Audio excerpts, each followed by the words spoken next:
इन्फिनिक्सको note 7 and note 8हरू एकदमै राम्रो चलेको छ नेपालमा, जुन चाहिँ राम्रो प्राइसिङ छ, राम्रो स्पेसिफिकेसन दिइरहेको थियो भने यसको नयाँ सिरिज जुन चाहिँ नोट 10 ल्याएको छ, जुन चाहिँ नोट 10 एन्ड नोट 10 प्रो चाहिँ इन्डियामा लन्च गरिसकेको छ। नेपालमा अहिले चाहिँ हालसालै छैन, तर आउँछ अभियसली नेपालमा पनि। सो आजको भिडियोमा चाहिँ हामी नेपालमा कति चाहिँ हुनसक्छ यसको प्राइजिङ है, एन्ड यो चाहिँ कस्तो छ स्पेसिफिकेसन एन्ड कतिको राम्रो छ, सब कुरा भिडियोमा हामी डिस्कस गर्नेवाला छौँ। सो भिडियो सुरुदेखि लास्टसम्म हेर्नु भन्दै लेट्स गेट स्टार्टेड।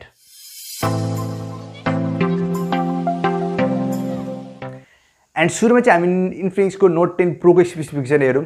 यसमा तपाईँले 6.95 इन्चेसको आइपिएस एलसिडी डिस्प्ले जुन चाहिँ एफएचडी प्लस रेजोल्युसनमा रहेको छ भने 180 हर्जको टच स्याम्पलिङ रेट पाउँछ, जुनमा चाहिँ 90 हर्जको रिफ्रेस रेट पाउनुहुन्छ। डिस्प्ले एकदमै राम्रो छ, अभियसली सुपर एमुलेटहरू झन् बेटर हुन्छ, but also touch sampling rate and refresh रेटहरू हाई गरेर एन्ड रेजोल्युसन पनि राम्रो दिएकोले गर्दा एकदमै राम्रो डिस्प्ले भन्न सकिन्छ यो क्याटेगोरीमा चाहिँ। एन्ड यसको प्रोसेसर कुरा गर्नुपर्दाखेरि चाहिँ मिडियाटेकको हिलियो G95 प्रोसेसर युज गरेको छ, जुनमा चाहिँ राम्रो तपाईँले पर्फर्मेन्स पाउँछ। अभियसली गेमिङ गर्नु भने चाहिँ झन् बेटर पर्फर्मेन्स पाउँछ, किनकि यो प्रोसेसरहरू चाहिँ सब मिडियाटेकको हिलियो G प्रोसेसरहरू चाहिँ सब गेमिङको लागि फोकस गरेर बनाएको, एन्ड यो जीको पनि क्याटेगोरीको टप लाइनकोले गर्दा यो एकदमै राम्रो तपाईँलाई पर्फर्मेन्स दिन्छ। एन्ड यसको तपाईँहरूले क्यामेरा कुरा गर्नुपर्दाखेरि चाहिँ 64 मेगापिक्सलको क्वाड क्यामेरा सेटअप पाउँछ पछाडि, जुनमा चाहिँ 8 मेगापिक्सलको अल्ट्रा वाइड, 2 मेगापिक्सलको डेप्थ सेन्सिङ, 2 मेगापिक्सलको पोर्ट्रेट लेन्स पाउँछ, एन्ड 16 मेगापिक्सलको फ्रन्ट क्यामेरा पाउँछ भने 5000 mAh को ब्याट्री पाउँछ, जुनमा 33 वाटको फास्ट चार्जिङ सपोर्ट पनि पाउनुहुन्छ। एन्ड यसमा तपाईँले एन्ड्रोइड 11 जुनमा चाहिँ XOS 7.6 पाउनुहुन्छ भने, एन्ड एकदमै राम्रो डिजाइनको साथमा पनि लन्च गरेको छ यो फोन। एन्ड तपाईँले पन्च होल डिस्प्ले पाउनुहुन्छ जुन अगाडि चाहिँ, जुनले चाहिँ बेजरलेस डिस्प्ले बनाउँछ, एन्ड एकदमै ज्यादा राम्रो छ डिस्प्ले एन्ड ओभरअल डिजाइनहरू चाहिँ एकदमै ज्यादा राम्रो छ, स्पेसिफिकेसन पनि एकदमै राम्रो छ।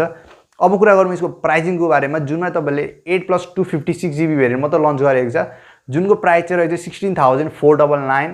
And at this price range and 8GB+256GB variant एकदमै डिसेन्ट एन्ड राम्रो छ स्पेसिफिकेसन अनुसार चाहिँ। एन्ड नेपालमा कन्भर्ट गर्नुपर्दाखेरि चाहिँ यो फोन अराउन्ड 27,000 रुपिस, अराउन्ड 26,500 जति कन्भर्ट गर्दा हुन्छ भने यो फोन चाहिँ एक्सपेक्ट गर्न सक्नुहुन्छ अराउन्ड 29,000 अन्डर 30,000 नै फोन लन्च हुन्छ जस्तो लागिरहेछ। एन्ड ओभरअल प्याकेज एकदमै राम्रो छ। अब कुरा गरौँ यसको अर्को भेरिएन्ट जुन चाहिँ इन्फिनिक्स नोट 10 ल्याक, यसमा पनि तपाईँले 6.95 इन्चेसको एफएचडी प्लस डिस्प्ले पाउनुहुन्छ। यसमा तपाईँहरूले रिफ्रेस रेट हाई पाउनुहुन्न, यो चाहिँ 60 हर्जको प्यानल रहेको छ, जुन चाहिँ आइपिएस प्यानल हो भने। यसमा तपाईँले प्रोसेसर कुरा गर्नुपर्दाखेरि चाहिँ मिडियाटेकको हिलियो G95 प्रोसेसरको साटो G85 प्रोसेसर युज गरेको छ। स्लाइटली डिक्रिज छ बिकज प्राइस पनि डिक्रिज छ, प्राइस पनि भन्ने चाहिँ आखिरमा तपाईँहरू भिडियो हेरिरहनुहोस् लास्टसम्म। एन्ड 85 प्रोसेसर यो पनि एकदमै राम्रो पर्फर्मेन्स दिन्छ, and test and trusted processor हो यो चाहिँ, एन्ड एकदमै राम्रो पर्फर्मेन्स पाउनुहुन्छ यसमा पनि तपाईँले। एन्ड यसको तपाईँले ब्याक क्यामेरा कुरा गर्नुपर्दाखेरि चाहिँ 48 मेगापिक्सलको क्वाड क्यामेरा सेटअप पाउँछ, जुनमा चाहिँ 2 मेगापिक्सलको म्याक्रो लेन्स, 2 मेगापिक्सलको पोर्ट्रेट लेन्स। एन्ड यसको तपाईँले फ्रन्ट क्यामेरा कुरा गर्नुपर्दाखेरि चाहिँ 16 मेगापिक्सलको पन्च होल डिस्प्लेको साथमा क्यामेरा पाउनुहुन्छ। एन्ड अभियसली यो प्राइस रेन्जमा चाहिँ यो एकदमै राम्रो छ, प्राइस पनि भनिदिन्छु, टेन्सन नलिनु। एन्ड यसमा तपाईँले ब्याट्री कुरा गर्नुपर्दाखेरि चाहिँ 5000 mAh को ब्याट्री पाउँछ, जुनमा चाहिँ तपाईँले 33 पाउनुहुन्न, 18 वाटको फास्ट चार्जिङ सपोर्ट पाउनुहुन्छ।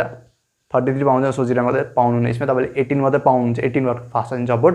एन्ड प्राइस अनुसार यो पनि ठिक छ, प्राइस पनि भनिदिन्छु, अझै पनि तपाईँलाई भनिदिन्छु। अबे जल्दी बोल, कल सुबह पनवेल निकलना है। एन्ड यसको तपाईँले कुरा गर्नुपर्दाखेरि चाहिँ एन्ड्रोइड 11 मा आउँछ, जुन चाहिँ XOS 7.6 जुन चाहिँ इन्फिनिक्सको आफ्नै ओएस हो। एन्ड यसको तपाईँले चार्जिङ पोर्ट चाहिँ टाइप सी पाउँछ, जुनमा तपाईँले 3.5 mm को हेडफोन ज्याक चाहिँ पाउनुहुन्छ। एन्ड इन्फिनिक्स नोट 10 प्रोमा पनि तपाईँले पाउनुहुन्छ दुइटै कुरा। एन्ड यस्तो तपाईँले प्राइसिङ कुरा गर्नुपर्दाखेरि चाहिँ 10,999 मा चाहिँ 4+64GB लन्च गरेको छ इन्डियामा। एन्ड यसको अर्को भेरिएन्ट जुन चाहिँ 6GB+128GB भेरिएन्ट तपाईँले 11,999 मा किन्न सक्नुहुन्छ। एन्ड बेटर भ्यालु चाहिँ 6GB+128GB भेरिएन्ट छ, किनकि एक थप्दा फेरि तपाईँहरूले अभियसली टाइम बढी पाउँछ, स्टोरेज पनि बढी पाउँछ। सो बेटर चाहिँ त्यो भेरिएन्ट रहेको छ भने यो फोनहरू चाहिँ फ्लिपकार्टमा तपाईँहरूले अब अराउन्ड 13 जुन जतिमा यो फोन चाहिँ सेलमा आउनेछ भनेको छ।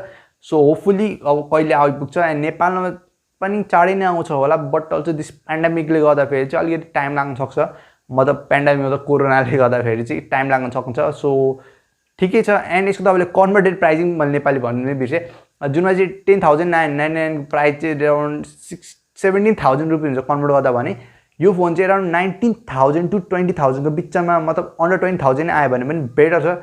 जुनमा तपाईँले 6GB+128GB भेरिएन्ट तपाईँले चाहिँ 11,999 मा पाउनुहुन्छ, जुन चाहिँ अराउन्ड 22,000 को अन्डरमा आयो भने चाहिँ यो पनि बेस्ट अप्सन हुनेछ कम्पिटिसन वाइज एन्ड इन्फिनिक्सको तर्फबाट चाहिँ बेस्ट अप्सन हुनेछ 6GB + 128GB तपाईँले अराउन्ड 20,000 एक्ज्याक्ट प्राइसमा लन्च गर्यो भने त वान अफ द बेस्ट हुनसक्छ so Infinix if you want to grow sales or you want to grow भनौँ न नेपाली मोबाइल मार्केटमा अलिकति चल्नु छ भने चाहिँ try to bring this Infinix note 10 in the price of 20,000 in Nepal so you will be the best जुन चाहिँ 6GB + 128GB भेरिएन्ट अरू भेरिएन्ट होइन एन्ड ठिकै छ प्राइजिङ अनुसार एकदमै राम्रो छ तपाईँहरू कन्सिडर गर्न सक्नुहुन्छ नेपालमा आयो भने एन्ड भिडियो कस्तो लाग्यो कमेन्ट गर्न नबिर्सिनु होला एन्ड तपाईँलाई कुन फोन मन पर्यो एन्ड कति हुन्छ तपाईँको अनुसार कति हुनसक्छ प्राइजिङ के कस्तो तपाईँको विचार कमेन्ट गर्नु चाहिँ नबिर्सिनु होला एन्ड आजको भिडियोमा चाहिँ यति नै भन्दै बाई बाई